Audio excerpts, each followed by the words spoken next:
episode 2 of Series 2. Now, the basic plot of episode 2 is that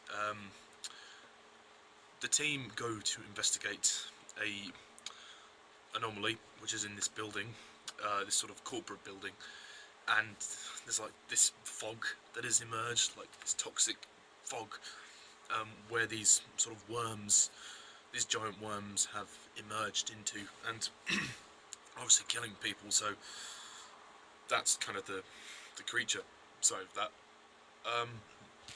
Meanwhile, Helen has returned and decides to take, after being injured in the opening sequence, decides to take refuge at Stephen's house. So yeah, she's weaving her way back into Stephen.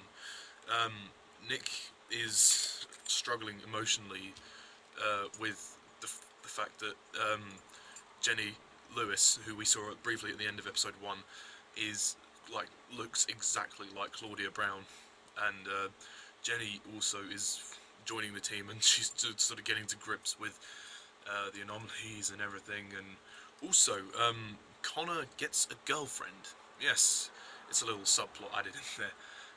Connor meets a girl called Caroline in the DVD shop, and she asks for a number, and then over the course of the episode, Connor accidentally loses her number, and then at the end she turns up to get her phone at his flat, and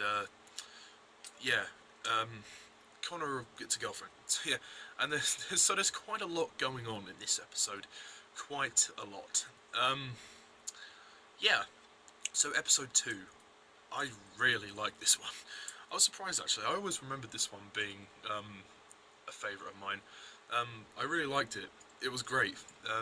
The great thing I love about this one is the fact that it throws you right in. It goes in full throttle, and it's very interesting. And I think it's one of the most suspenseful episodes of, well, definitely of this series, but probably of the whole show. Just the way that they use the fog. I mean, it's not dark or anything, but the way they say that the creatures can only survive in the fog makes it that much more suspenseful and more tense. So the tension and the suspenseful moments work really well here, and that's great. But what I love is also the character dramas. Like, I really like how Nick, he's struggling emotionally. I mean, that scene at the end where he goes to Jenny's house and, you know, tries to explain that there was another timeline where she was someone else, she was Claudia Brown, and throughout the episode there is tension between Nick and Jenny, which I really liked, because, you know, he's like, Claudia Brown, you're right, Claudia. She's like, don't call me Claudia, you know, and they don't get off to a very good start, and she finds it hard to deal with all the creatures and everything. Yeah, it's not good. But no, it's nice to see those moments. It's also interesting to see Helen come back. Yes, the opening sequence features quite a brutal, well, I suppose a kind of brutal thing, where we see Helen being attacked by a creature, and she injures herself, and at the end she yells quite loudly, and it's actually quite horrific. So yeah, she's been trudging through the anomalies, trying to set off on her quest. Yeah, she returns and takes refuge at Stephen's house, and she says, "I'm sorry, I know where else to go." He treats her, and she lies in his bed. She rests in his bed, and at the end, when he returns, she's gone. So yeah, she's slowly weaving her way back into Stephen, because before, obviously, as we know, they had an affair and they slept together, which is still a bit awkward. And also the moments with Connor are nice too. Because obviously we don't really know much about Caroline at this stage, but it's nice to see Connor get one bit of success for once in his life. You know, he's got a girlfriend now, which is good. I mean, it's a bit awkward for Abby, because I think you can tell there's elements of, like, interest between Connor and Abby. They're really close now, and they still live together as well, which is nice as well.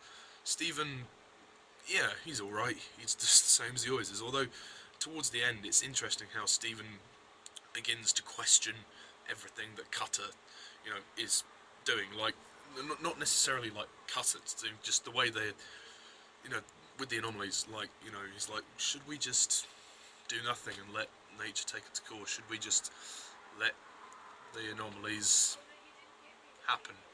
But yeah, no, it's an interesting conversation that he has with Cutter at the end, and the episode definitely has a lot of great moments. I mean, I think the CGI is fantastic here. Some of the best CGI that we've had for the show. I think it's really good, and it works well with the. I think the worms are just one of my favourite creatures as well to appear in the show. I really like them. I think they're really scary, and the moments when characters die are genuinely quite horrific here. The yuck factor is definitely up there. It actually reminded me of Peter Jackson's King Kong with those giant worms, which are in that film. The worms here actually reminded me of that, and it was genuinely quite freaky. And seeing them fight the worms was really cool as well. And yeah, it's a great thrill ride as well as it being a great character piece. There's some great character moments here, but it's a great thrilling drama. I mean, it's well paced as well. The episode is well paced. It moves on. It's 45 minutes, but it's fine. It's paced really well. There's not as much of Lester in this, which is a kind of a shame, but it's only a minor gripe. The only gripes I had was that I don't think the actress that plays Caroline is that convincing. She seems a bit wooden to me. I didn't think she was that good, but she's only in the episode for like 5 minutes, so I mean, we're going to see her more throughout the series anyway, but I don't think she's all that good. And also, maybe the opening sequence was a bit too horrific. Also, like, during the opening, we didn't really need to see the shots of the guy walking into the building and turning around, admiring the girls, and just, being a real prick. We didn't need to see that guy. I mean, if he was going to die anyway, I mean, they have, like, their business presentation, because they're promoting this Japanese beer, and this guy, that was just filler. There was some elements of the episode which were just filler, like the beginning, sort of couple of minutes at the beginning were just a bit filler, but there is mostly nothing wrong with the episode. It's all good. I really like it. I mean, they had a lot of flashbacks at the beginning, not all necessary, to be honest, but yeah, I think this is a really good episode. I really like it. The acting, as far as I'm concerned, is fine. Douglas Henshall does a great job as well, carrying that emotional baggage. Also, well, yeah, like I said, the main weak link is James Murray as Stephen. I don't find him convincing. Also, the actress that plays Caroline isn't that good. But apart from that, all the other actors are great, like Angela Potts, Hannah Spearritt, Lucy Brown's good as well. Ben Miller, for what he's in, that is. Just a great dramatic episode, and really, really fun as well. Like, there's some great thrilling sequences, some great action too. So yeah, I don't really have much else to say about episode 2. Yeah, we don't see much of Leek either, but we see him scattered here and there across the series.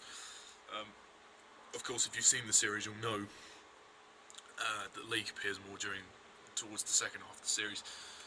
But yeah, no, and the CGI is great. Also, the music is good too. There's not much of it, but when it's there, and it's good. I like the scene in the DVD shop as well. It's just really nice. Yeah, the comedy, there's not much of it, but when it's there, it's genuinely quite good. So yeah, I did laugh at Connor. Connor's a lovable idiot. He's my favourite character in the show. He's just brilliant. But yeah, no.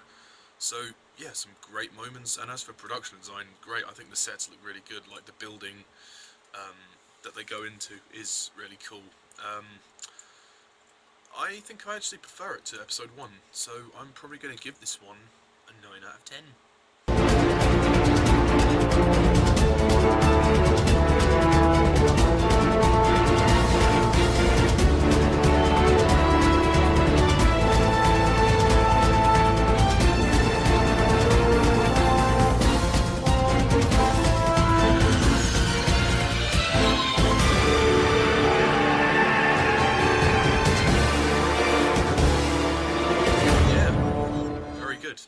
enjoyable. Not much else to say. But so yeah, that's all I have to say about Series 2, Episode 2 of Primeval. So that's my review. Do you agree? Do you disagree? Put your comments down below. Let me know. And I want to thank X-Files Hacker for commenting on some of these videos, because I haven't received many comments for the Primeval reviews. But yeah, thanks for that, buddy. Cheers, and I look forward to your reviews of them.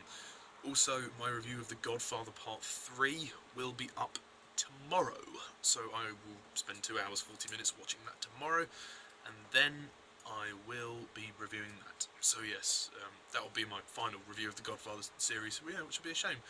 Also, the last Bond Life sketch is in the works. Bond's Last Life, that will be up possibly end of September. It might be up in October, I would have thought. October, maybe just before the release of Spectre, but depending on time and things, we'll see how that pans out. But yeah, no, stay tuned for my review of episode 3, which will be up as soon as possible. I don't know when, but as soon as I can watch it. So yes, but that's all for now. So thank you for watching. As always, I'm Mr. Todd Slimmon. See ya.